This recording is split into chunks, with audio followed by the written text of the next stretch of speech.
Hello. Good afternoon. Happy Black Friday if you guys are in the US. And happy, well, I guess it's not Thanksgiving today, but it was yesterday. Hopefully you guys had a good one. I had my family's Thanksgiving dinner last weekend on Sunday. Well, previous weekend from this weekend. So for Thanksgiving, we just had a small little get together at my mom's house. Ate some food, went home. So it was nice and relaxing. Wasn't too much to deal with. Got good news, and I got bad news, depending on how you look at it. Let's go ahead and flip over to the live screen. Hello! How you doing? Spin Kick, what's going on? Julius, Brian, Slothbag, Johnny Crypto. I checked on your channel last night. You gotta be uploading more, man. I want to watch you. Joe, hope that was the C and we're moving into an uptrend ABC. We would like to think so. Alright. We'll check it out, see how it's going. Obviously it hurts. It hurts short term. It really does. Now, thankfully, on BTC, not sushi, I have been holding a head short position, which I did take profit on today. I figured, hey, it's a lot of profit that I was in. I think at the time that I took profit, that particular trade was sitting at a 35, almost 40 restored ratio. So more than happy to take profit on it, add it to my statistics. Not really. Haven't been really good at tracking that lately. And now we're kind of just sitting on the sidelines. We're not above any A's at the moment, so let's see. Trying to decide if I should go back to McDonald's and lend out my mouth as a public toilet. I would choose McDonald's over that. That does not sound good. Hey Kite, been able to 3x my account in the last week trading ABCs, $6 to $18. Hey, ain't nothing wrong with that. I'm glad you're doing that. Right? The amount of people that, and I get it. I get why. All right. You know, I tell people use the test net, use $10, use $100 of your real money if you need that kind of extra psychology boost. And if you can turn 100 into 300, there's absolutely no difference besides maybe you were being a little bit more risky because it was a smaller amount. There's absolutely no difference in turning $1 million into 3 million. It's the same percentages as long as you're using the same setups. But no, that's awesome. You're using 3% risk, 9 months of losing. Feels like a breakthrough. That's what's up, man. I'm glad you're enjoying it. Ruben, what's going on? Ricardo, how you doing, man? Alex, Crypto Soldier, great Thanksgiving here in Texas with the whole family. That's what's up. All right, guys, let's get cracking. In Kite news and what's going on in my personal life, like I guys told you on the last live stream, I looked at health insurance. So I think I got it all figured out. You know, I'm under their coverage now. They haven't charged me my first payment, so I can't use them yet. And I got a whole bunch of helpful messages from a lot of people, just kind of give me their advice on what they've dealt with. Figured out. All right, so I was saying it was Freedom Healthcare or Freedom Health Insurance. It's United Healthcare. And what I've kind of found out is no matter what healthcare you go to online, they're all going to have bad reviews. Reason being, I just think healthcare is super boring. So only time anybody's ever going to comment or review it is when they got a bad experience. So it ends up looking disproportionate. Now, it really looks like I didn't need it anyways. So I went ahead and I booked a doctor's appointment virtually through the phone with a app called Circle Medical. I don't know if anybody's heard of it or would like to use it in the future. I don't know. It was $150 for the appointment. The doctor, you know, kind of had a one-on-one with me, you know, answered a whole bunch of questions. I got a positive diagnosis for ADD. I had a follow-up appointment today where they went over some more stuff and then kind of described what they're going to be doing in terms of medication, you know, advised me how to take it, what to watch out for, all that good stuff. And it was easy peasy. It's about $250 to get all those appointments done. And then they wrote me a prescription and I got it filled today. And I'm currently medicated at the moment. They started me off on 5 milligrams twice a day of just generic brand Adderall. And the stuff is cheap. Like when I went to the pharmacist, you know, they rang it up. Originally, it popped up with a retail price of about $66. But I went to GoodRx. And that, again, is one of the sketchiest things in the world. The fact that I can go to one simple website, easily accessible, type in what prescription I got, and then it takes it from $66 to $20 flat, even. That blows my mind. There's no other place where you can do that and instantly knock 66% off the price tag just for asking a simple question. That is sketchy that the entire industry is like that. That's weird. That's weird to me. I watched a whole bunch of videos on the medical industry, how like they have a don't ask, don't tell with a lot of the suppliers of the medicines they got, where if you don't really ask them what the true honest price is, you're going to end up paying a lot more. So, for example, let's say you have insurance and your copay is $80 and the actual price of the medicine, if you were to buy it outright, is $40. All right. If you don't ask them to buy the medicine outright, they're just going to charge you the copay. And then the insurance, you know, they pay for your $40 medicine and then they pocket the other $40. Kind of ridiculous when you think about it. So that being said, it was pretty cheap to get the appointments done because obviously I have to have a professional look at it. And then it was pretty cheap for the medicine. So I don't know if I'll keep the insurance, because if I'm paying only $20 to get the prescription refilled every month, and, you know, maybe like $100 a month for the follow-up appointments to, you know, make sure I'm on the right dosage and everything like that. Well, I don't see, obviously the health insurance has the added benefit of, you know, if I break my arm or something. But the only time I'm really going to be in danger of any medical issue like that is if I'm in a car. And the car insurance already provides me with up to like, I think $184,000 worth of medical bills. So I don't know. It just seems weird to me how he kind of forced me into getting that medical insurance. But all right, you guys are here for price action. I just want to give you a little bit of update, let you know what's going on in my life. All right. So BTC last night, we started pumping up. A lot of people got prematurely excited, me as well. Obviously, it's good to see some green on your screen, but unfortunately, we dumped back down. Now, I had a feeling this was going to happen, but obviously, I got to go with the charts. You know, fish is going crazy right now. Calm down. Hey. Calm down. I got to go with the chart and what it's telling me at the time. So, originally, you know, we were trying to take this position right here. Didn't work out. And then we fell flat back down, ended up creating this position right here. Unfortunately, I didn't get in that one exactly. It would have saved me a lot of headache, I will admit that. But I did catch it once we got back above this line right here off a smaller time frame. So I was holding on to that position as the hedge against my short up here from 67,000.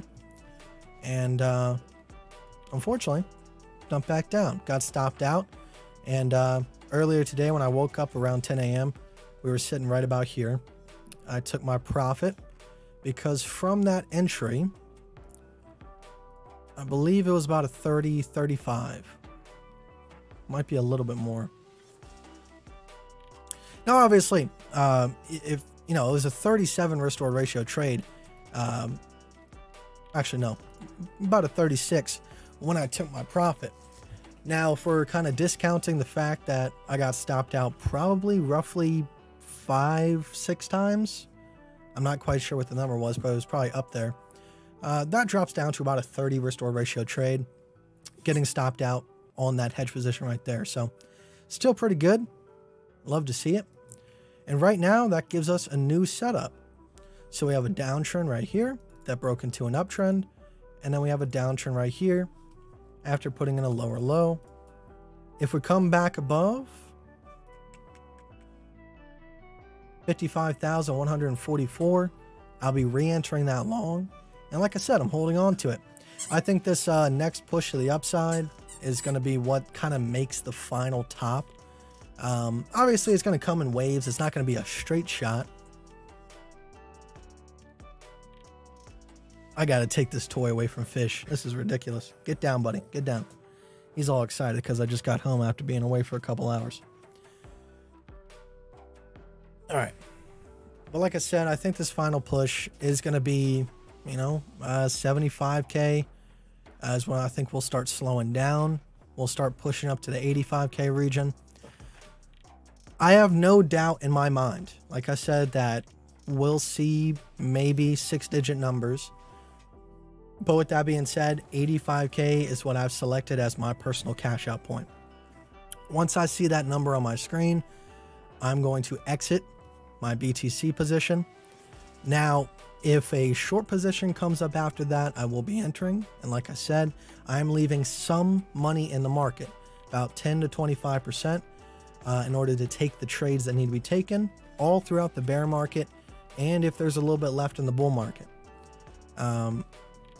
But after we hit 85K on BTC, I do think ETH will have about a week or two, maybe even more, that it will continue running up while BTC stagnates at its current top. And I think we'll see another rush on altcoins before the time's up. So when it comes to Ethereum and Sushi and all that, I'm going to leave my money in there a little bit longer. But once I see 85K, that's when I'm definitely going to be on a vigilant watch for any signs of an ABC top or anything like that in the market going forward. But that's my soon-to-be position on BTC. And like I said, I already have a conditional order set up at that line. All right. So if you're, waiting or anything like that, if you're wanting to take this position, already have the trade set up, because you never know how fast it can wick past that line. And even if you're away from the computer for 5-10 minutes, you might end up losing that position just because of, a mishap. We'll check out some of the other popular coins on the list. KDA, still sitting in a good position. We talked about this past 2 live streams. First live stream we talked about it. We were sitting up here. We talked about it possibly going back down and putting in a lower low. From there, it would confirm this ABC position. And if we are above this line, we have every single reason in the world to believe that it's going to continue to the upside. And you can see we're kind of just retesting that line, seeing if the market wants to hold. And so far, so good. We had an initial pop off of it the other day, but Ethereum actually looks a little bit more idealistic when it comes to ABC setups. I mean, just look at it. You have a downtrend, and then you have an A, B, C. Now this was an ABC flat correction right here. And then you have an A, B, C. So that creates wave ABC1. So that's our first A. And then we have A, B, C, 2. That was a possible short position for Ethereum. And now we had a fast C wave putting in a lower low, and we are currently sitting back above that lower low. So that was a possible long position for Ethereum if everybody caught that. Now, right now, not a good time to enter. All right, we're too far away from that line. If you really want to make an excuse to get into a trade, you can obviously say I'm playing this line right here from this previous A. You could, that's valid. All right. Would I say it's optimal? No. Valid? Yes. All right. So far, Ethereum looks good to go. KDA looks good to go. Obviously, BTC needs to get back above its A, and then it will be good to go. And then Sushi, we've been looking at this. Sushi is well beyond its 0.441. Now, if we don't break this $6 level, what that tells me is that there's the possibility for a strong double bottom with a traditional target, which, that could reach up to $22, $25. That's what I'm hoping for.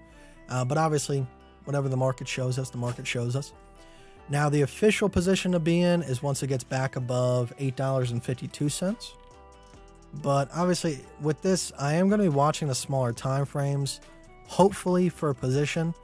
At the earliest, I would probably be hoping for a position somewhere around $7.65. That's probably when I'm gonna hop back in, unless if we make another lower low here. But yeah, that's pretty much it for the initial technical analysis. I'm gonna go ahead and start reading the comments real quick. And fish, calm down. Oh my gosh, he has got stuffing from something everywhere.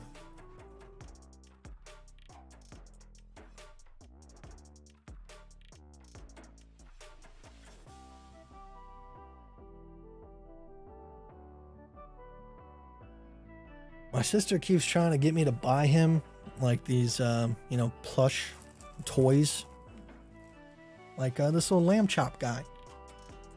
But I leave him alone for like a couple minutes and he tears it open, rips all the stuffing out of it, which, I mean, I guess isn't bad. Hey, I guess isn't a bad thing. Like, I could probably just take the stuffing out and then just leave like the shell and it would be good to go. But I can't buy him anything. He just tears it all up.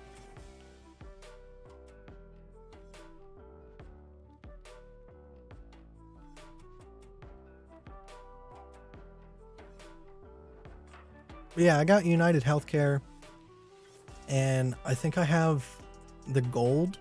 So my max out of pocket is $3,000. I have a 0 deductible, 0 copay, and they cover 80% of medical bills. Now, I don't know where they're going to try to play me on that. Looks like I'm not going to really need to use it for a while. Might even cancel it. I don't know.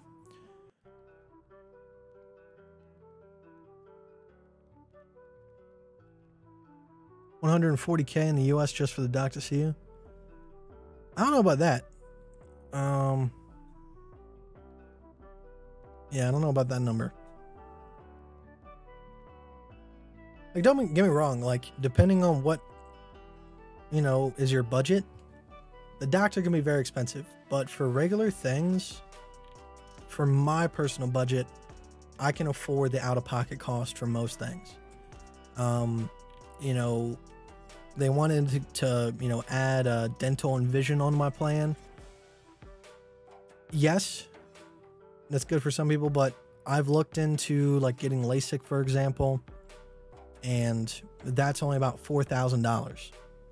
And I mean, they got their own 0 interest for 2 years thing going on that I could do if I needed that. But that type of stuff I can pay for out of pocket. I know dental, I've looked into veneers and Invisalign and stuff. That can be in the multiple thousands depending on which one you go with. But those two things, dental and vision's a little bit more so, but dental, if you know, have good hygiene, brush your teeth, you really don't need much until you get much older. But I don't know. The most that I think would be expensive for me is at some point I do want to go get some blood work done and kind of have some of my hormone levels tested just to see if they're a little bit abnormal. I think that's going to be pretty expensive, probably like, I don't know, 6, 7, 8K from what I've heard. You cancel United Health, you cannot join them again before 6 months. Gotcha. I mean, it's only $200 a month. It's a good backup. But I don't know. Even though I got the money, I don't feel like paying for things that I don't necessarily need at the moment. But I don't know. It might be me just being stupid because I'm a kid. I know health insurance is just a good backup to have. If you got the money for it, you might as well.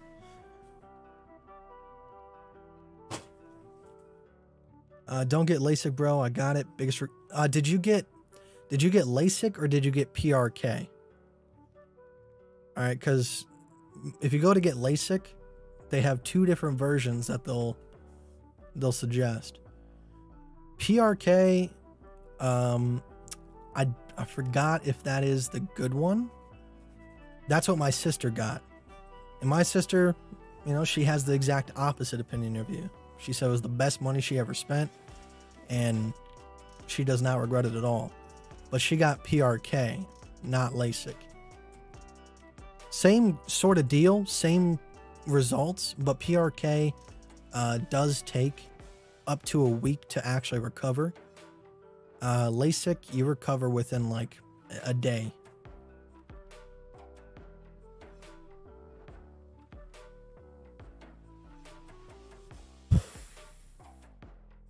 Appreciate you, man. My personal favorite YouTuber. Thank you. I appreciate that.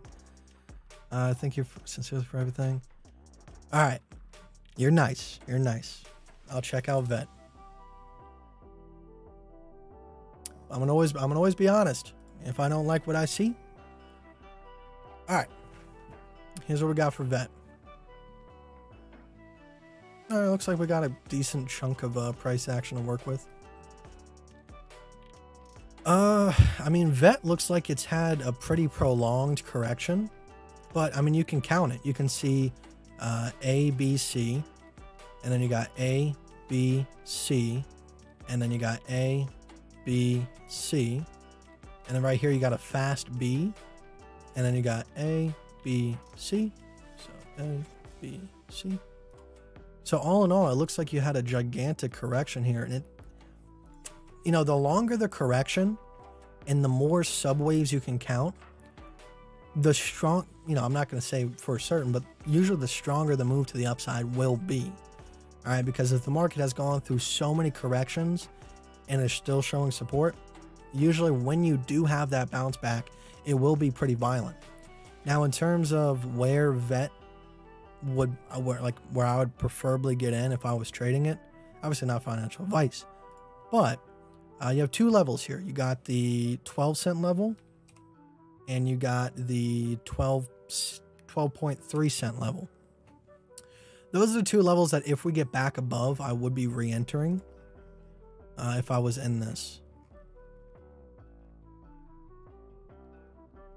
But for right now, it's kind of on the sidelines. I mean, you can always play the smaller time frames. Like, let's say we do go down and put in another lower low and come back above this level right here. If you absolutely wanted an earlier entry, you could. Like I said, the smaller the time frame that you go down to, the less likely you are to see significant results, or at least like a higher win ratio. You do have to expect to get stopped out. Which is why, like, the past couple of entries on BTC, I didn't really like them, but it's all we really had to work off of at the time. So that's why you saw me enter off of like this right here, or this smaller time frame right here. It's really all we had to work with. But now that we got some sort of solid ABC correction, now trust me, this is far from perfect. Like, I still don't like the shape of this, but when you look at stuff like Ethereum, you know, KDA, and Sushi, those have solid looking structures. So it might just be that BTC is working out a little bit differently this time, and we can still see some semblance of a ABC correction here. So not afraid to take that entry once it does pop back up.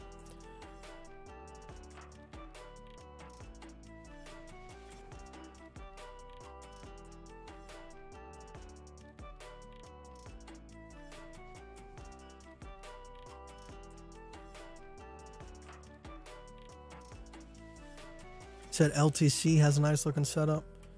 LTC usually does. Let's see. Oh yeah, that's beautiful. See, this is what I would like to see on Bitcoin, but like I said, it's just kind of unfortunate the way it's looking. Which, you know, that could be an inkling to what I'm saying, where I think that BTC will top out before everything else, and everything else has a little bit further to go. With BTC's correction looking a little bit thin, doesn't mean that it's not going to have a very nice pop to the upside. But what it does mean is that the volume might not be there to carry it as far as, say, Ethereum or something else. But no, definitely Litecoin looks fantastic in terms of setup. I took a look at some crypto live streams this morning when I woke up, because I do like to kind of get a feel for like how other people are treating the same exact information. You guys know me. I don't try to sensationalize anything. I don't add a whole bunch of news articles. This is the price action. This is what we got to work with. There's no reason to be, you know, overexcited. Or I saw one live stream this morning and he was like screaming, like, you know, crypto's crashing, blah, blah, blah. Forgot the name of the dude. I don't know. Like, I just don't get the reasoning behind that. It doesn't help anybody. I guess it does help them because, I mean, if you can make something as boring as crypto more exciting. But to me, the exciting part is the exciting part of crypto to me is the fact that through my time in the market, I found a way to make it chillax. That the same exact information that somebody else is seeing doesn't affect me the way that it might somebody else. Don't get me wrong, I get butthurt when crypto's not working my way. It does suck. It sucks getting stopped out. But what are you gonna do? Bitch, complain? Moan? Nah. You just look towards the next trade and make up for your losses. Keep on trucking. And, you know, preferably have a hedge position so that furthers your chances of losing your mind.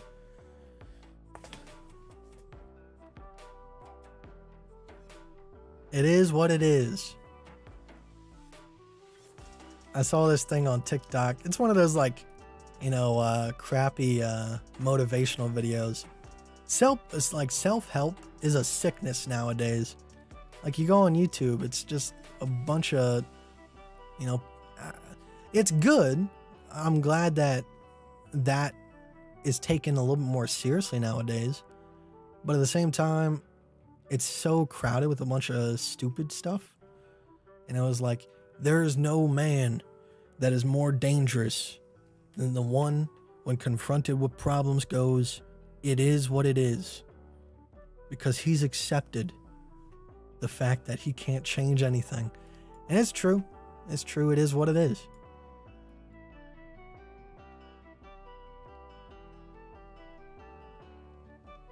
I got LASIK. If you really want to do it, I would get PRK. Yeah, that's what I was saying. My sister got PRK. You know, it does suck, you know, having to, you know, wear like daylight protectors for about a week. But she definitely, like, the doctor even told me, the doctor was like, you can get LASIK if you want to, but you know, the doctor was very upfront about the fact that PRK does have better results. It just, people tend to find it a little bit more scary. Actually, no. LASIK, you said LASIK is the one where they cut open your eye. I thought PRK was. I'm not sure. You're probably right. It's been a while since I got that consultation about maybe getting LASIK. In the meantime, you know, I canceled my LASIK appointment. By this time right now, actually, I would have had my surgery 2 days ago if I went ahead and went through with it. And I probably would have been fully healed sometime next week. I just wanted to push that off. Instead, I was using, I would say my prescription at the time of when I had that consultation with LASIK, on paper, my prescription was -2.5. But I hadn't got a checkup for like over a year. And I was just, you know, ordering my previous prescription. So then for a period of time, I went back down to a -2. And the reasoning behind that was I'm mostly indoors most of the time. So having a powerful prescription was not beneficial, because the more powerful your prescription is, now this might be a myth, but more powerful your prescription is means you're gonna have more macular degeneration faster. And I read this book called Take Off Your Glasses and See. Now, I don't take all of it, you know, 100% truth, but one of the things that was a proven study was if you are wearing a prescription and you take off your glasses or go down to a lower prescription, as long as it's safe to do so. Obviously, if you're like a trucker and you're on the road, having less eyesight does not help you. But your eyes will kind of reform a little bit back and give you a little bit sharper vision. So then I was using -2, but I was having a really big problem with nighttime driving to the point where, like, if I was like on a 2-lane road and a car was coming at me, no matter if it was like the newer LED headlights, which are really bad, or even the older headlights, it would like string out the lights and it would cover my side of the road. And if it wasn't for my car's like automated, lane keep assist, I'd probably be dead. So I ordered 2 pairs of contacts. I ordered a -2.75 and a -3. So I tried out the -2.75. Obviously, it's a huge jump from -2, so I had a lot better vision. But I think my prescription as it sits right now is a -3. So that's what I got in my eyes right now, and I notice a huge difference. Just the clarity of things, and definitely nighttime driving. That's where I see the biggest difference. I mean, I forgot that I had my -2s in. So like I went as far as like calling like window tinting places, and I was about to go get a medical waiver to get my front windshield tinted, because that's illegal here in Virginia. Probably is in most states. But if you have a medical waiver, you can go down to 35% on your front windshield, and that would probably help a lot with nighttime driving still. But I picked up a pair of polarized Ray-Bans. Not dark enough tint to where it's dangerous if I wear them at night, but if I do need them, I got them.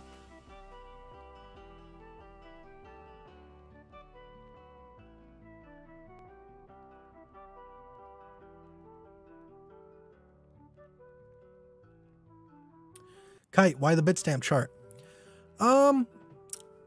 Like I said, it doesn't make that big of a difference.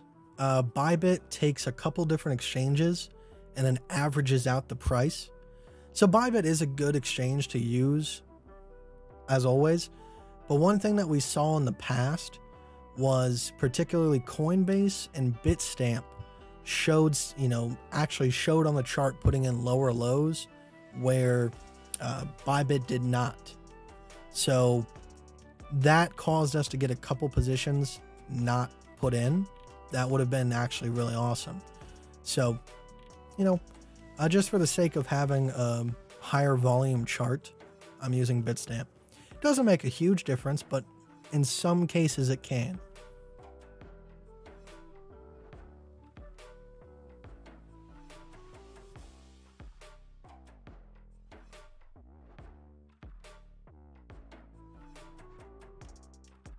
Hey Kai, how you doing? Hope you're well. Doing fantastic. I'm medicated right now, which is why I'm a little bit more talkative. Everything went good with the ADHD, consultations, and doctor was definitely more than helpful in relating. I found it cool because the doctor that I was talking to has ADHD, so it was more like I was talking to somebody that has gone through a lot of the things that I describe, and because of that, she can kind of relate to areas that somebody else probably can't. And it was really reassuring, just coming from a family that my mom doesn't believe in that kind of stuff. It was pretty cool to have someone kind of back me up. And she even has like a whole doctorate on how amphetamine salts are terrible for children. So to have someone in that field that is violently against giving ADHD medication to children, I like that, because I don't think that should happen either. I think there should be some other alternative to that, or like, put kids in classes that make sense. I don't know. Because growing up, got all C's and D's throughout high school. Didn't do a single piece of homework through middle school or high school. And the only classes I really did well in was my A+ and Net Plus class, because I genuinely loved the information. And math. I did pretty well in math, which definitely helps with trading. I was actually really, really good at math. I was good at math to the point where, like, the teacher would teach how to do something, and I found out an entirely different way to do it, but get the correct answer every single time. And like, I would do it and I would write down how I'm doing it. The teacher called me over and was like, "What is this?" I was like, "Well, look at the answers. They're all correct." And he goes, "Yeah, but that's not how you do it." And I'm like, "Well, you do this, you do that, and you get the answer." And he was blown away. So, I mean, I don't think ADD or ADHD is a bad thing. I think it can be a good thing in some circumstances, but I don't know. In general productivity mode, where you got to be on like a single lane highway, doesn't work. And he said, "Hey Kite, what about your Discord? How has it been? How is the activity there?" Pretty good. People are always chatting. I tune in from time to time, try to figure out what's going on, what people are talking about. Today, when I woke up, 11:35 a.m., I talked about this, which is what we just talked about on Livestream. And that's why I love to see someone, Rolo, commenting. He said, "Already on it. You taught us well." That's why I like. That's why I like. I don't want to have a Discord group where people are waiting to be spoon-fed information. If you can spot something before I'm up, all right, job well done. That's what you're there for. All right. That was the main goal with the Discord. It's $50 a month. If you come in there and, you know, you ask people and you learn and you go, you know, I'm doing fantastic. I'm spotting these things even before he's uploaded them. That's when you can go. You have two options. Either one, you stay in because you want to keep joining in on the community, or two, you've learned what you needed to learn, move on. I'm not there to soak up your cash. It's the last thing that I want to do. If you learned enough and you're ready to move on, do it.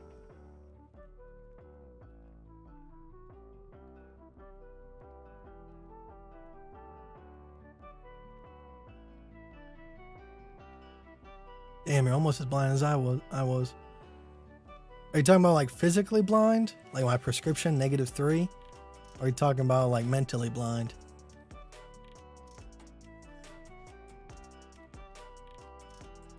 Ever heard of the Bates method? I think the book that I talked about, if you're referring to like eyesight, I think the book that I talked about, Put Down Your Glasses and See. I forgot who it's by, but I can look it up if you want me to. He talked about that. If I'm not wrong, part of that process is you rub your hands together, get them nice and heated, and then you cup your eyes for about 15 to 20 seconds. It helps, expand the pathways in your eyes. Makes it so blood can flow a little bit easier.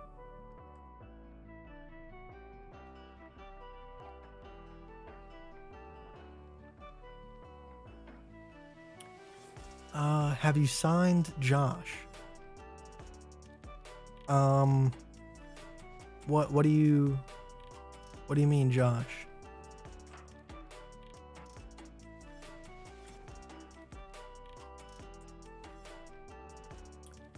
What price target / top you're willing to exit ETH this bull run? I really don't know. Like I said, it's kind of backwards this time. With the previous top of the bull market, back in April, May, I looked towards ETH to call the top so that I could take profit on BTC, which worked quite well. But this time around, I'm looking towards BTC's top, which I think is going to be 85K or damn near close. 100K to 85K is not that big of a percentage difference, maybe about 10-15%. So given that fact, I'm not too shy to take profit 85K. And whatever, ABC top is formed, hopefully, after that fact on Ethereum, I'll be taking profit at.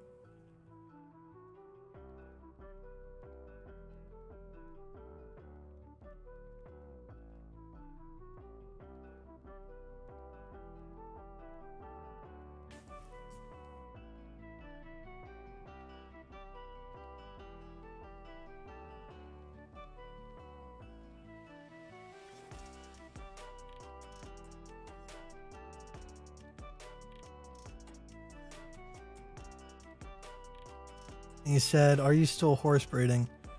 No, unfortunately not. So when I've switched phones a couple times over the past couple of months. I went from a Note 20 Ultra to a Z Fold 2 and then to an iPhone Mini. I know, drastic difference. I'm just trying out stuff, seeing what I like. So that, right now I'm using I gotta say, all right, I bought an Apple Watch, bought an iPhone. I already had Apple AirPod Pros. There is a lot of things that Apple is missing, like small things that really made the difference in me enjoying Android a little bit more. But for the most part, I've had a positive experience with Apple's devices so far. I don't think in a million years I'll ever switch to a Mac. All right. That is something that they definitely don't excel in. But in terms of these types of products, they've done pretty well. And I think the iPhone Mini is a great phone. But given that fact, sorry, got sidetracked. I've switched phones a couple times. I ended up losing Pudge, which was the horse that I had, because I did not back up. It was one of the most insignificant things on my to-do list that it kind of just, I forgot about it. So Pudge is lost, like the Satoshi wallet.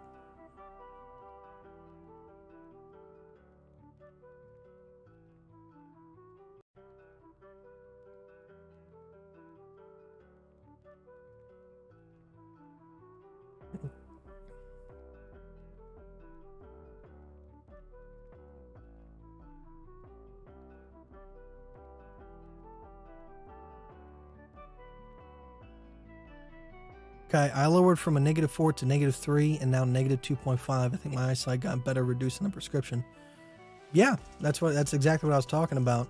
So going back to a -2 for a while, for about a month and a half, 2 months, I think when I went back up to a -3, it made it so that the -3 is what it should look like. I don't know. It's anecdotal. But there's definitely some proven benefits in reducing your prescription if you don't necessarily need the higher power. But I got a couple different things planned, and since, I've been a little bit better about getting out of the house and just going and doing stuff, like, with really no objective.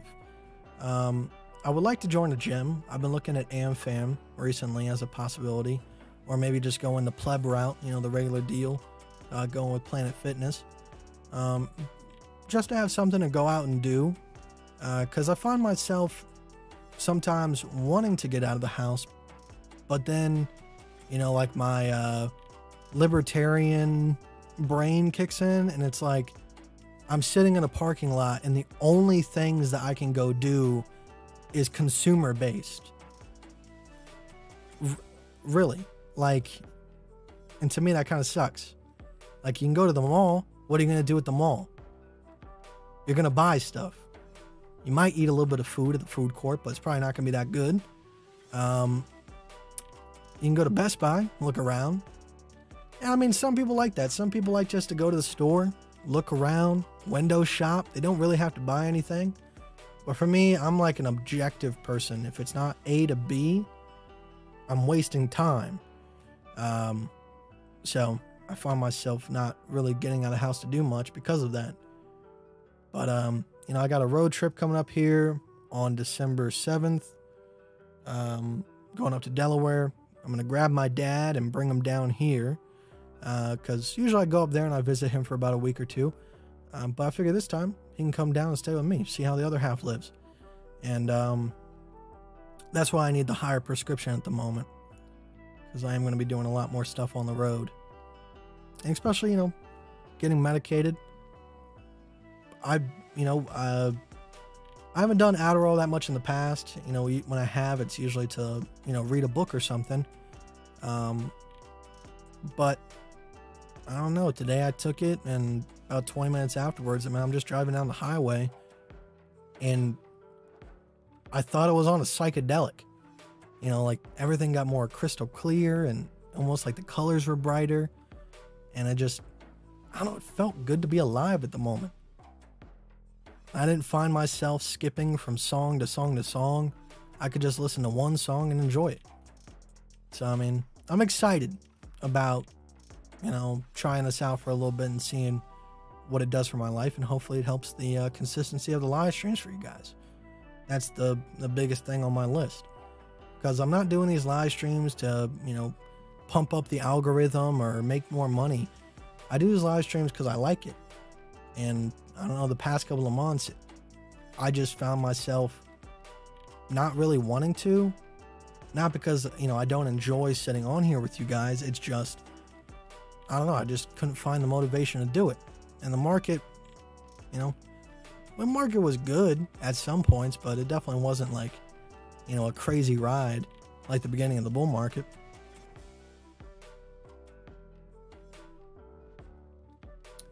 You talk about trading here? Sometimes. I know, if you just join and I'm talking about what I'm talking about, you might be confused. But no, I think what I like about my channel is I involve a lot more of my own psychology into me talking to you guys, you know, so you guys can see not only how that affects the market, but affects me as a person. Because, you know, at the end of it, psychology, it's a huge cop-out. Don't get me wrong. You know, a lot of people go, well, psychology is the biggest part of trading. It is. It really is.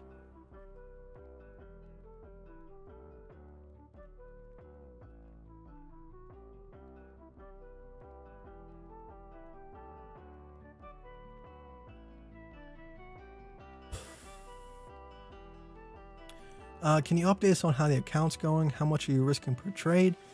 And what were the last take profits as amount? So the last trade that we took profit on was the short trade from here.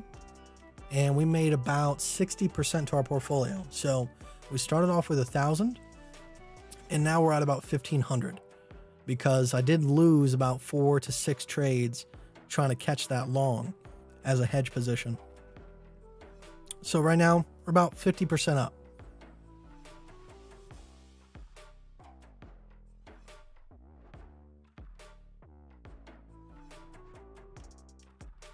Do you still use Bybit? Yes. I don't see that changing for a while unless Bybit does extreme KYC or they just fail as a platform. I don't see myself moving from Bybit. Like I said, I treat Bybit like everything else. I don't have 100% of my portfolio on Bybit, not in the slightest, because that's what leverage should be used for. It's primarily used for portfolio exposure. All right, so you don't have to have 100% of your portfolio accessible to the internet. But yeah, you know, a lot of people switched from Bybit to other things because they still want to be able to show their trades. One, I don't see the point. Two, I'm not chasing clout. All right, I've shown enough trades in the past. You guys know I'm actually trading. And to me, if someone doesn't like my channel because they don't see big dollar signs on my screen all the time, I don't need that person in my chat anyways.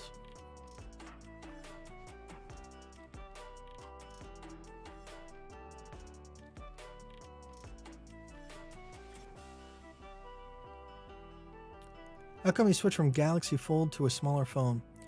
The Galaxy is really, really good, or the Fold in particular, is really, really good for on the road. So I still have my Z Fold.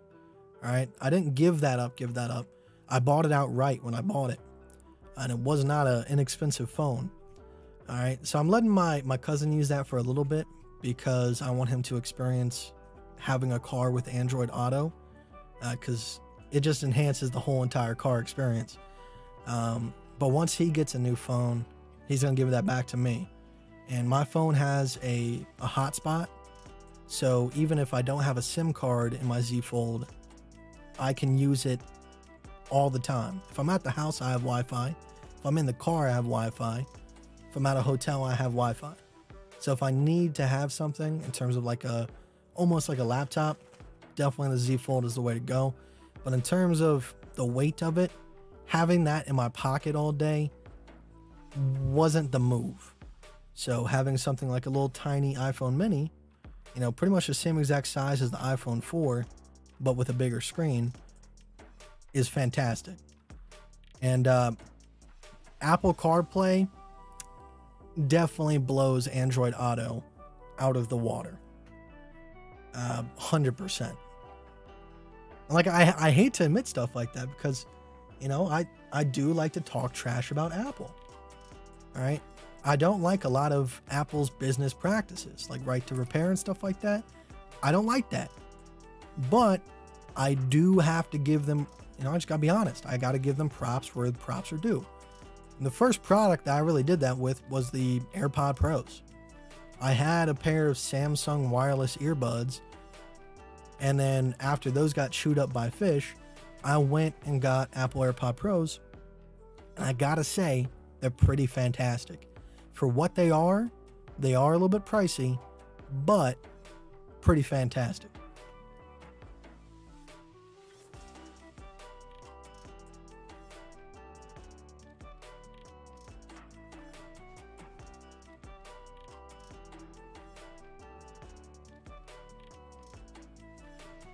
Hi Kite, I'll be joining your Discord soon. Appreciate that. If you notice that not only do we have an ABC set up, but we also are at the bottom of a major trend line. Yeah, I've heard a couple people talk about that. I saw that on a lot of the live streams that I tuned in this morning. You know, I got this one right here. You know, there's more confluence, but even if we broke below this line, if we still have an ABC setup, I'm still going to treat it the same. And to me, it would actually be a little bit better. Now,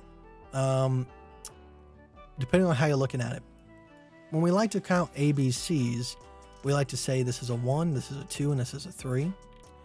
And then this would be the 4th wave. And then the 5th wave is the retest.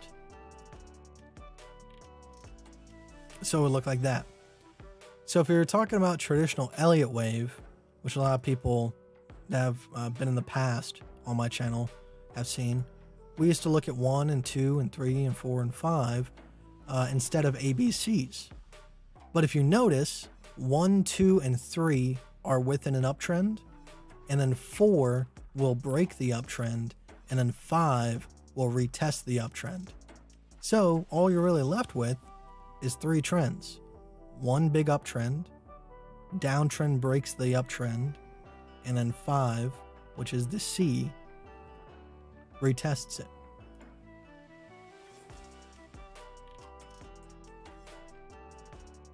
And from this ABC top here, the official target was 50,624. And back when we were previously looking at this, back when it was a smaller structure, we talked about it possibly finding a bottom right here, coming back up, and then forming a C to the downside.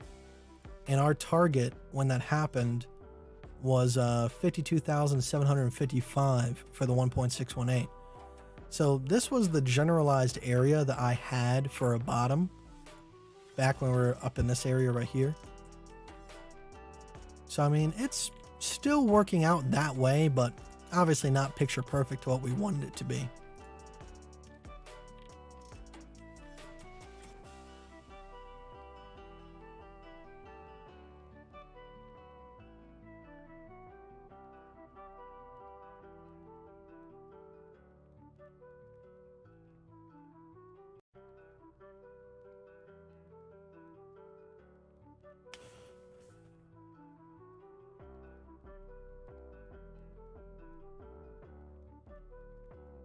How much risk per trade? I'm using about 2% right now. So, you know, the account's just starting off. It's a relatively low amount compared to what I'm used to working with. We're starting off with 1,000.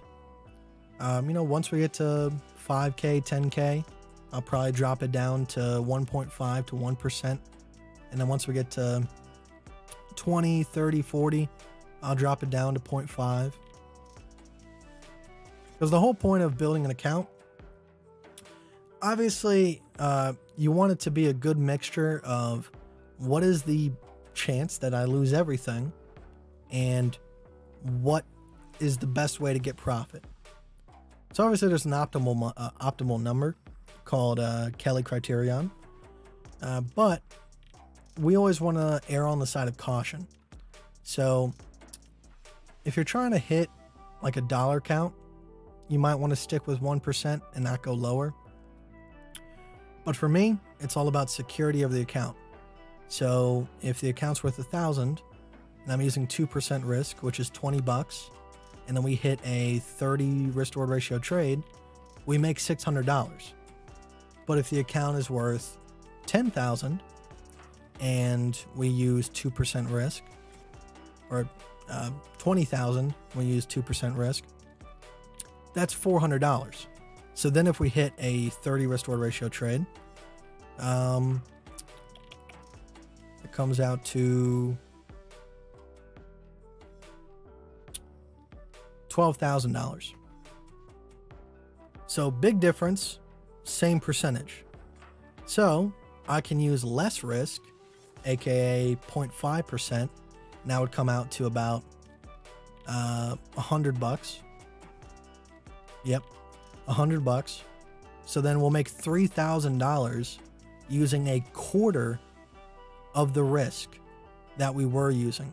So we're making 5 times more money using 4 times less risk.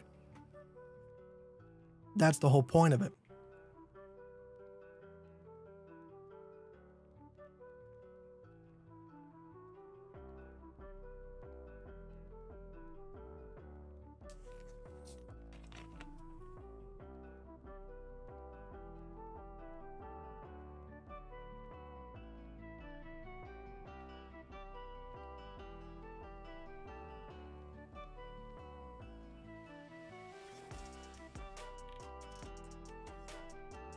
How do taxes work with Bybit?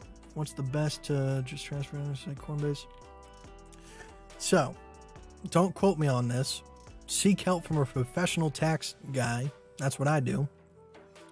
But as far as I know, and you're going to hate it when I say this, when you buy crypto on Coinbase, say Bitcoin, when you buy it, they timestamp when you bought it and at what price. So if you bought Bitcoin at $10,000 and it goes up to 40K, you only get taxed capital gains on that 30K if you sold at 40. All right. When you're on Bybit, because you're transferring your earnings from Bybit to Coinbase and then selling, all they have for you is that sell. They don't have a previous buy. All right. So if you want to get clean and green and you don't want any handcuffs put on you, they pretty much treat it as if you just, that you sold everything.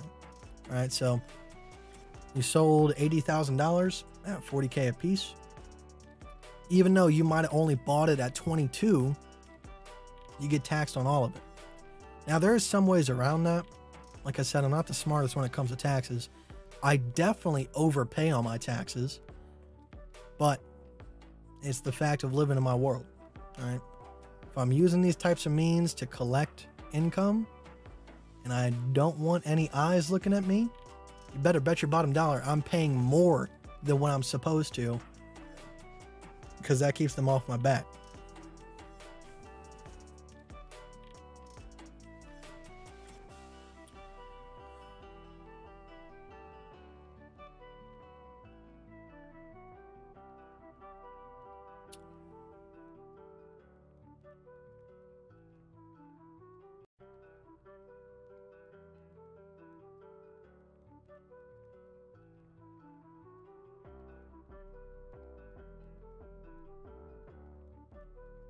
What's my view on the market for the upcoming weeks?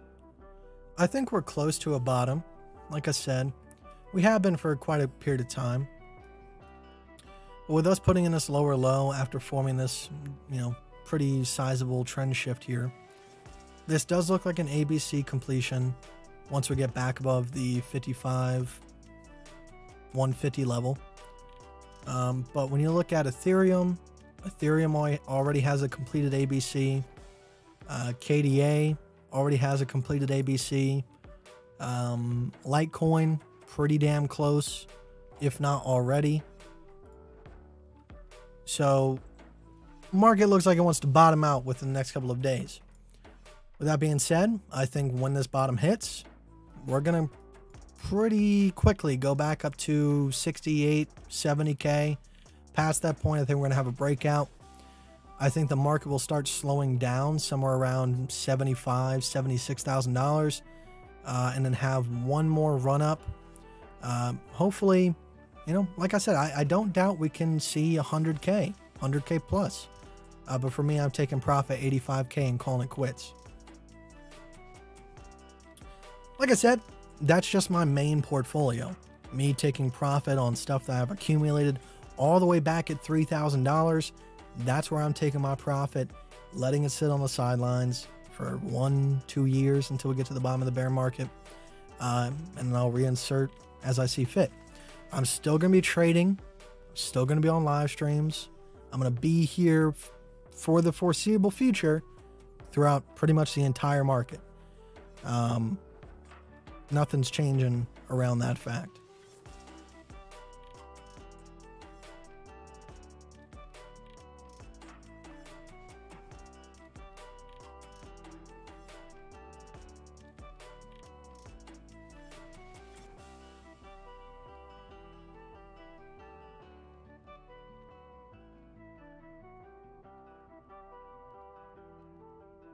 Hello, man. Hope you're good. I have $200 and I lost 100 and have 100 left.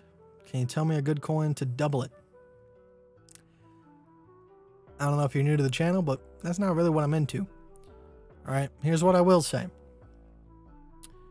I'm not promising you to double your account just like that. Now, take this with the most discretion you possibly can. I'll preference this by saying I have absolutely no idea about this coin, but I do know about technical analysis. All right, this is not financial advice, but KDA seems to be an answer. All right. That being said, when it comes to the technical analysis side of things, what you would hope to do is to get an entry as close as possible to about $17.19. All right. Now, after that fact, you have to be willing to set up a stop loss. Now, with a coin like this, you can comfortably set up a 5%, 10% stop loss, and the most that you would lose is $5 to $10. All right, so let's say you set up a 5% stop loss. That means if it goes below $17.19 by 5%, you call it quits and you take your loss. Gotta be willing to do that. All right. Don't just keep holding something just because somebody says it's going to go to the moon. You have to have a point where you call it quits and you wait for reassessment. All right. Now, if we can get up just a little bit past the recent all-time high from that low, all right, this is not too big of a difference right here. All right. You would turn that $100 into 200. All right. Like I said, I don't know jack squat about KDA. I know stuff about technical analysis. My good friend Ryan Matta, you can look up his YouTube channel, has tons of information on KDA if you want a little bit more reassurance from a fundamentalist perspective. But that's the best I got for you right now. All right. I'm not too big on get rich quick schemes.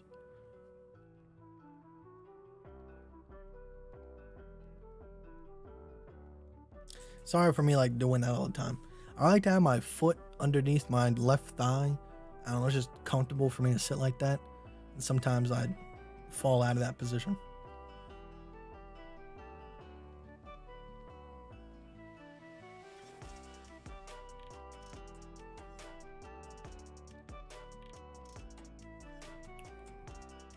Any tips for trading in a bear market?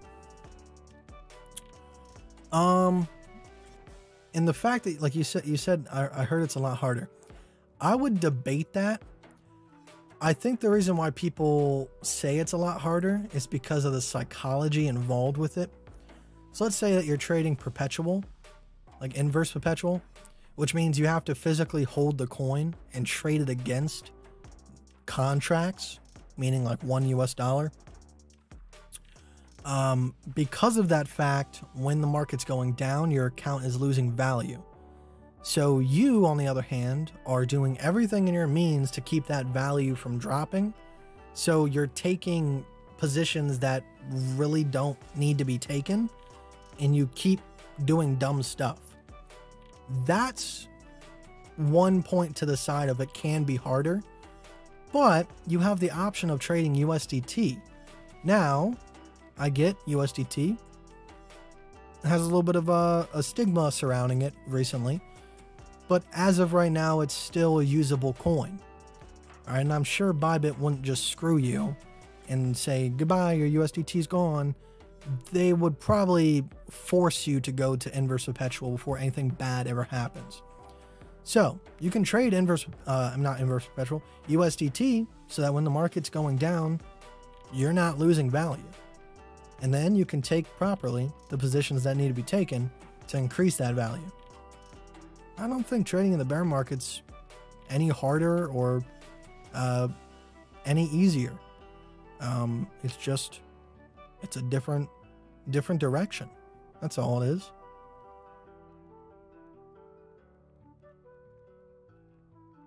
Have you done any mods to your car? No. I got my 2 front tires replaced, and that's about it. I have been looking at getting different tires. So the tires that are recommended for me, the only ones that really pop up, are Pirelli P7s and Goodyear Eagle F1s. Those are both like run flat tires, and I'm not a car guy, so if anybody can tell me if this is true, but what I've heard is that run flat tires, because of some of the stuff they have to put in them, are a lot harder, and they tend to be not as smooth of a ride, and they're louder because they're a little bit harder. So if I get the same size tire but get something a little bit more cushy that doesn't have all that run flat technology, supposedly it's going to be a smoother ride and a quieter ride.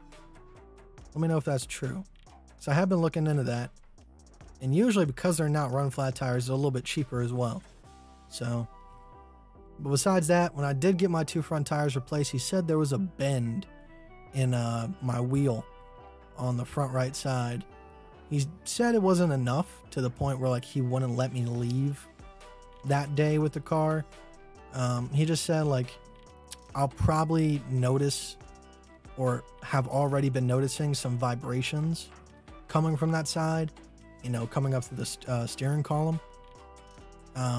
which I do. It's not severe, but definitely something I'm going to go back tomorrow, because Mercedes-Benz Saturdays are first come first serve service. So I'm going to go in tomorrow morning at 8 a.m.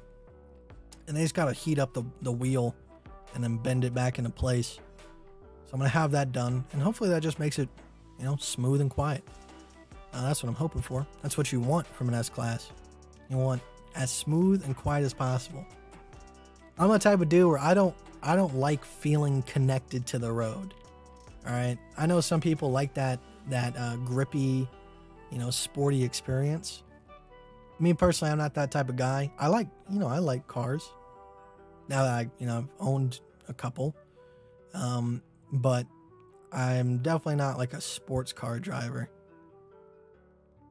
Like Johnny Crypto, he's a BMW guy, and I get it.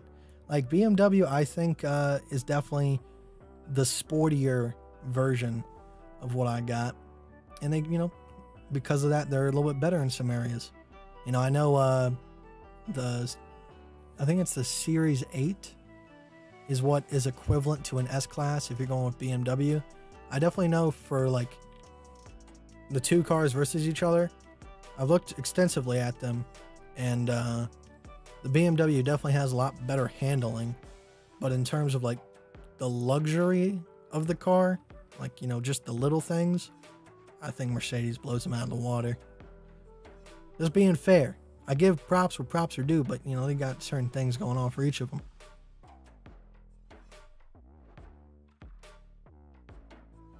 Do chart patterns on bigger time frames like the weekly and monthly play out, or just like the patterns on... They do, but because of that, there's going to be some stipulations. All right, so one of the things that people have pointed out, which we pointed out as soon as it happened as well. If you look at the daily chart, what do you see? Well, this looks like a massive ABC to me. I don't know what it does to you. All right. With that being said, it doesn't necessarily mean that immediately we're going to plummet all the way back down to, you know, 13, 14,000. All right. Because the smaller time frames do have an effect on this. All right. We might see one more stretch to the upside, you know, like that.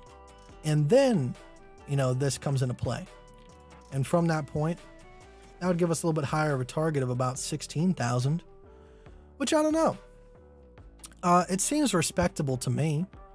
I know traditionally we haven't broken back past the all-time high from the previous bull market, but I don't know if that's going to be the case this time. You know, we could go up there and come back down, something like this.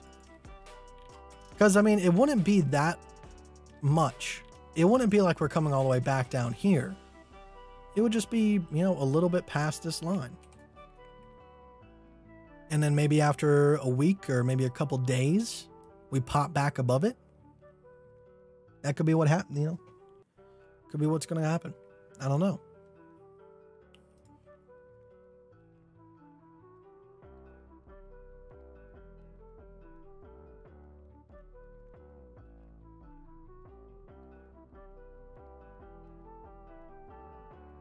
And me, you know, like not knowing a whole lot about cars. Obviously, I'm on YouTube a lot trying to, you know, see what's up and kind of make myself a little bit more reinforced when I go into mechanic shops so that I don't get ripped off. I've been watching that dude, Scotty Kilmer. He's really funny. I like him. Obviously, he doesn't like my car because he just calls it an endless money pit, which, I mean, they're not endless money pits. You know what you're getting yourself into. As long as you go to your regular maintenance and everything like that, the general car problems aren't going to be a problem. Obviously, there's a lot of technology involved with those cars, so you know what you're getting yourself into. For me, as long as I get like, I would say about 5 years out of this car, which it only has, you know, 22,000 miles on it, and it's a 2018, so I don't think I'll have any issue getting 5 years out of the car, especially because I don't drive all too often, or at least really long distances. So I should be able to get, I want to say like 40 grand out of it when I go to sell it.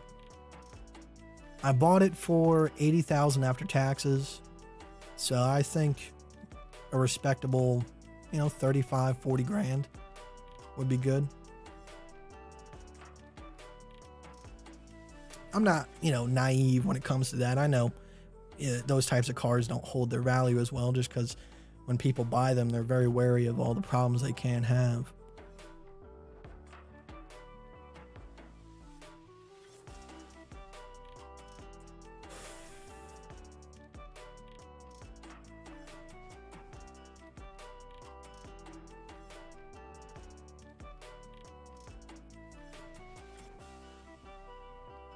Has anybody in the chat ever got to drive an F1 car?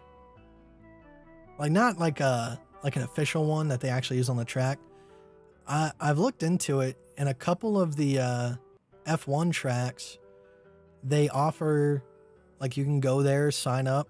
You know, you have to pay like $500,000 down because just in case you wreck the vehicle, they got to have their like backs covered. But you can pretty much just drive it. You know, obviously not going 200 miles per hour around a track. They only let you go around it 3 times. But that would be something fun to do in the future. I think I would like to do that.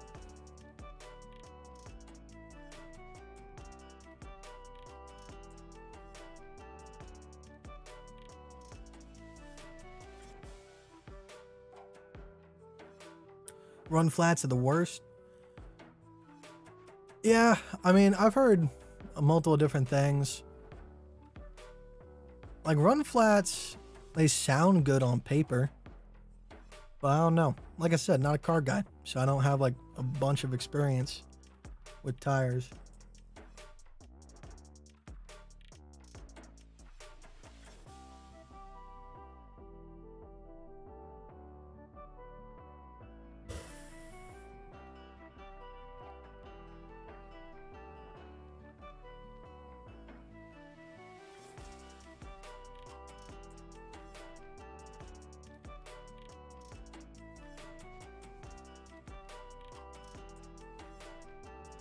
Oh, you got an S class now? Yep. Back at the beginning of this month. That's kind of like a congratulations on the challenge portfolio that we've been working on for the past couple of months, and as a birthday present, I sold my old car to my cousin for $20,000, which I think is a steal. I mean, I could probably taken that back to CarMax and got like what I paid for it. So that leaves $6,000 on the loan for me, and then $20,000 on the loan for him. But yeah, I got the S560. It's not the 4MATIC, it's the just the front wheel drive, which I got that for two reasons. One, actually three. I don't really live in a huge area where it snows like that. It does snow, you know, from time to time. So I don't really need the 4MATIC, as well as that the front wheel drive comes with Magic Body Control, which scans the road for bumps and potholes and stuff, and will either one, you know, automatically maneuver your car to, you know, not hit them, or it will prepare the suspension ahead of time, which I think is fantastic.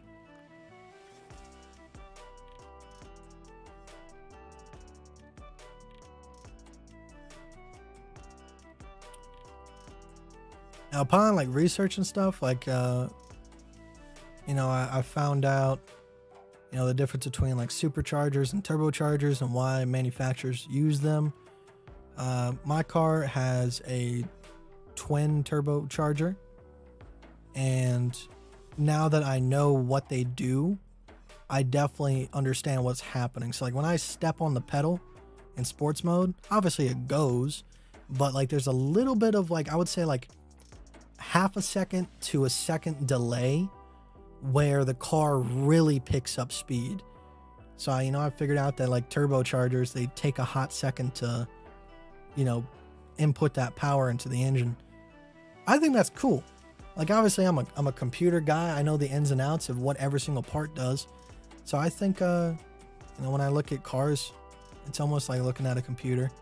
I still have a lot to learn, but I'm getting there.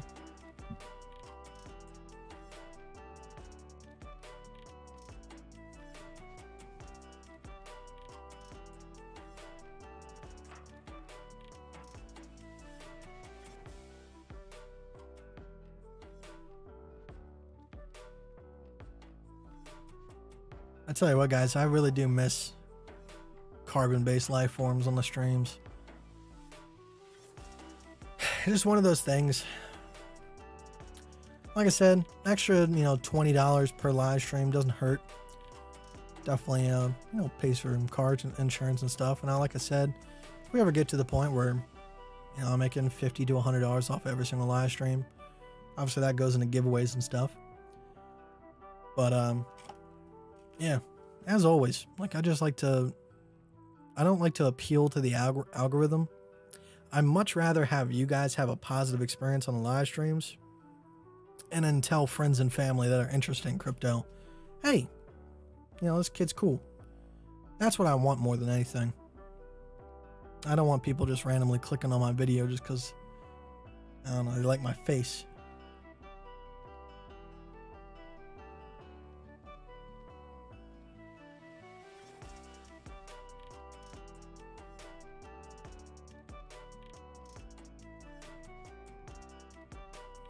What's your opinion on the stock market? Do you mean like just stocks in general, or do you mean like right now?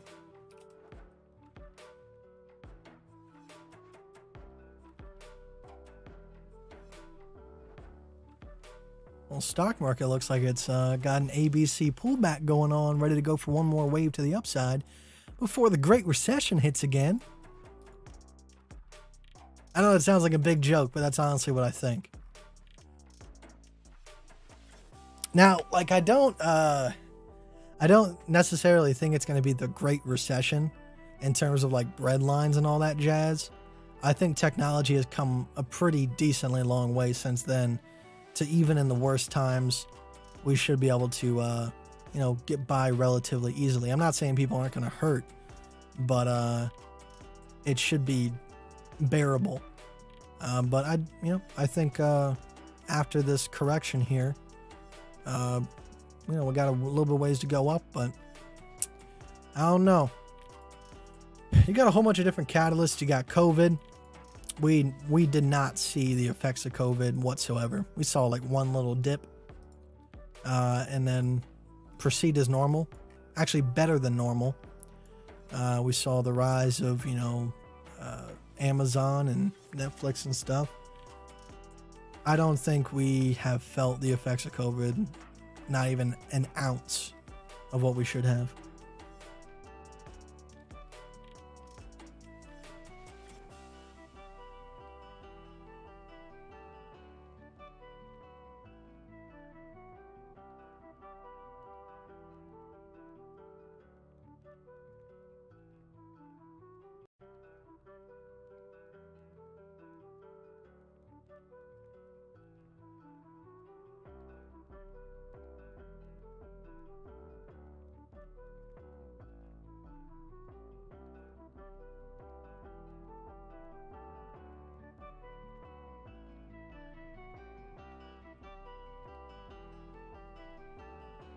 Did you take profit in the hedge long from 55,600? No, but I did take profit today on the hedge short. I can't change the music, unfortunately, but I don't know how loud it is on your guys' side. I tried to turn it down a little bit more because on the past two live streams, I went back and watched them and the music was a little bit too loud, but I'll turn it down.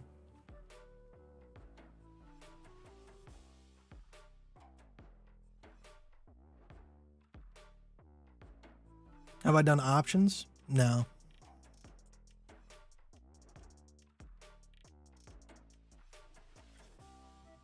Like I said, I can't change the music, but if you guys want me to turn it off, I can. Like I said, I miss carbon-based life forms. I think it's the best background music to have, period. But it demonetizes the streams.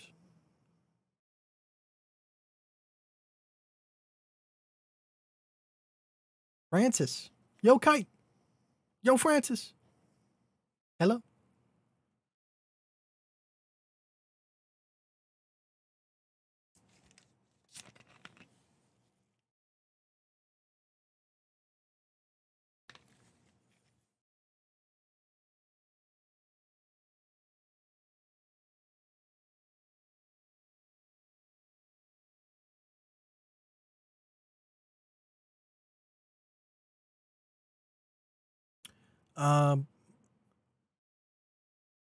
So the S-Class is front wheel drive. I thought it was rear wheel drive for a while, but no, it's front wheel drive. I think the AMG models, if I'm not wrong, let me look it up.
Yeah, the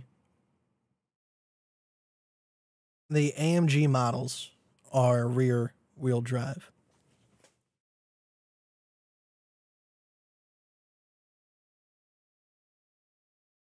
Gemini, thank you for the donation, man. I appreciate it. Can you give me an idea where Teller will be at the end of December? I don't know if I can do that, but I'll take a look at it for you. Well, it looks like whatever this coin is had a ABC correction. You can see ABC and then C wave right here.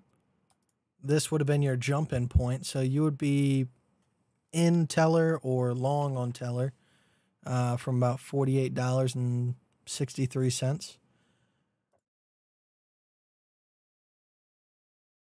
I don't know where it's going to end up. I can't really tell you that much, but in terms of what I don't know where exactly that starts from on the chart. I can't do with that, but I don't know. I would shoot somewhere for like this area right here. I'd say like $90 would be respectable if we do go on one more crazy run before the market's over.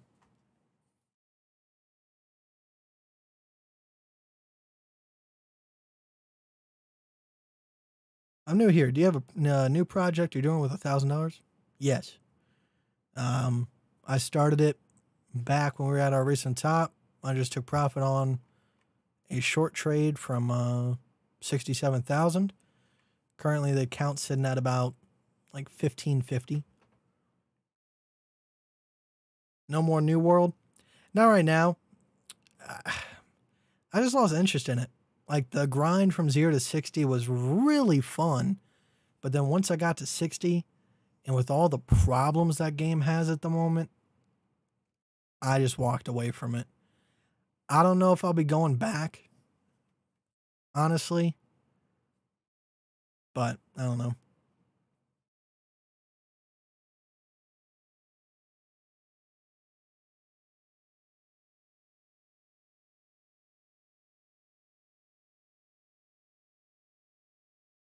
Impossible, bro. It has to be rear wheel drive.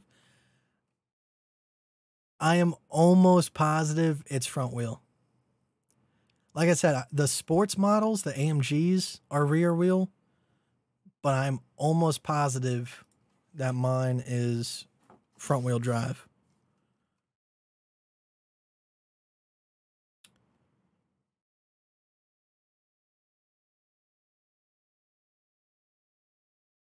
I don't know which website.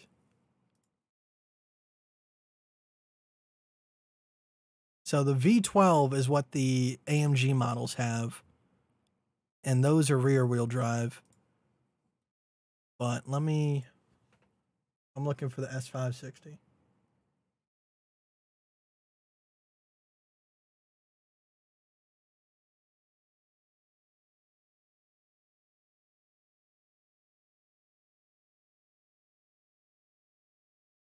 Yep. 2018 S560 front wheel drive. AMG models. Those are the rear wheel drives.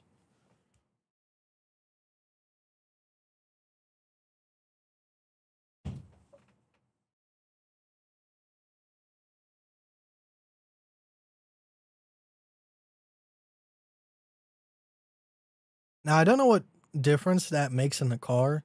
Because, like I said, I'm not a car guy. I think rear wheel drives, those tend to be like you can drift in them and stuff, I think. I don't know. I like it. I don't know what difference it would make. Have I upgraded to Windows 11? Yep.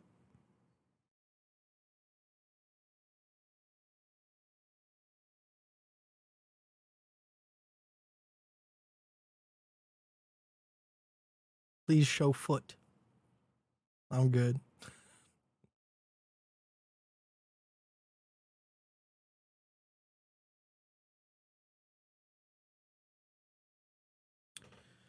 All right, guys. I'm going to get off for today. We talked about the setups and what the market has brought us for dinner tonight. I don't know if we'll be going over those lines tonight, tomorrow. We'll see. I plan to be on tomorrow. Yeah. So I'll keep up on the Discord and all that jazz. But we'll say goodbye. Josh V, I'm out. Peace, Kite Crypto. Keep doing you. I like your style. Thank you very much. I appreciate that. Okay, bud, get better. I'm trying. I'm there. Like, if this medicine works, I don't know. I went to get my oil changed, and they asked me if it was rear wheel drive or front wheel drive. I told them rear wheel drive, but then they told me it was front wheel drive.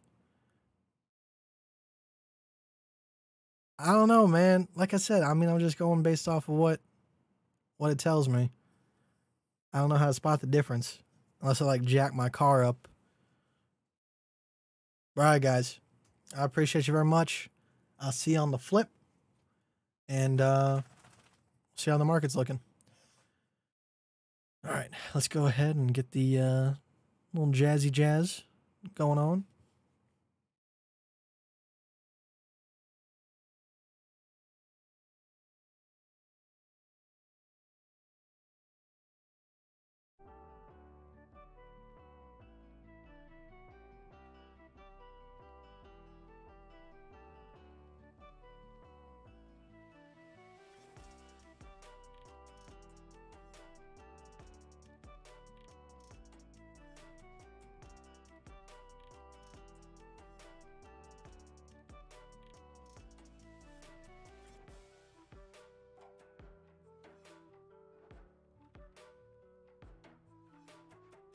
Bye.